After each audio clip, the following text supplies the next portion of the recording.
મહેશ ત્રણ જણા ચા પીતા હતા. એક સરપંચ અને એની જોડે એક માણસ હતો. ત્રણ જણા ગોઠવણ કરે, ઇનામેથી એક ધારાસભ્ય, એક ઇનાનો પીએ અને એક ડ્રાઈવર.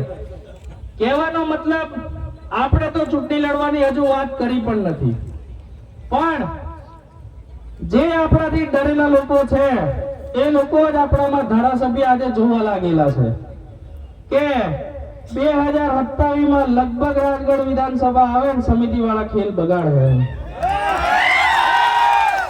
આપણે કોઈનો ખેલ બગાડવો નહીં કે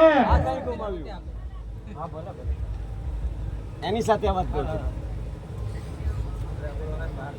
કોઈનો ખેલ બગાડવો નહીં કે કોઈનો ખેલ લેવો નહીં.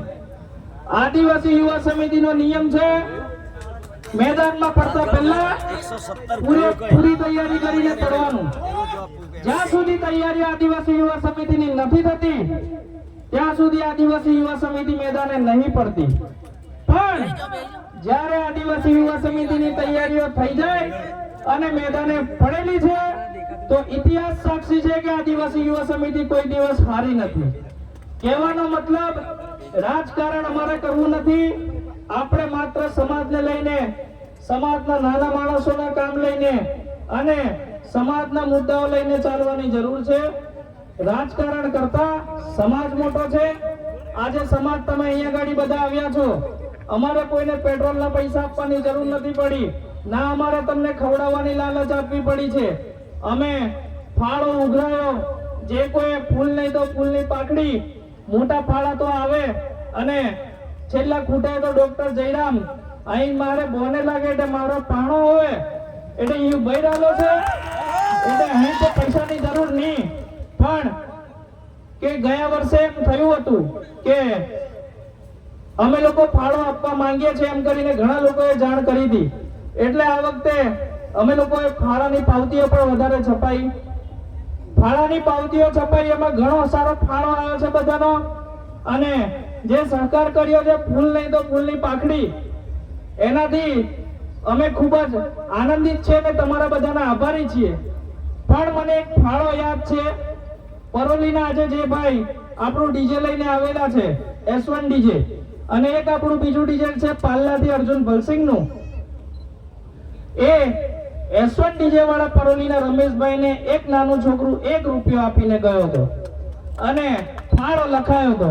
એવા 1 રૂપિયાનું મને સૌથી વધારે આનંદ થાય છે કે નાનામાં નાનો છોકરો પણ જો આજે 1 રૂપિયો આપતો હોય તો એનો મતલબ એક ચોક્કસ થયો કે આદિવાસી યુવા સમિતિ આજે ઘરે ઘરે પહોંચી ગયેલી છે. આદિવાસી યુવા સમિતિ ચાલે છે, ચાલતી હતી, ભવિષ્યમાં પણ ચાલતી રહેશે. કોઈ કહે કે આદિવાસી યુવા સમિતિ એકલો વિજય રાઠવા ચલાવે છે, જે તદ્દન ખોટી વાત છે. ઘણા બધા છોકરાઓ ભેગા થઈને આદિવાસી યુવા સમિતિ ચલાવે છે.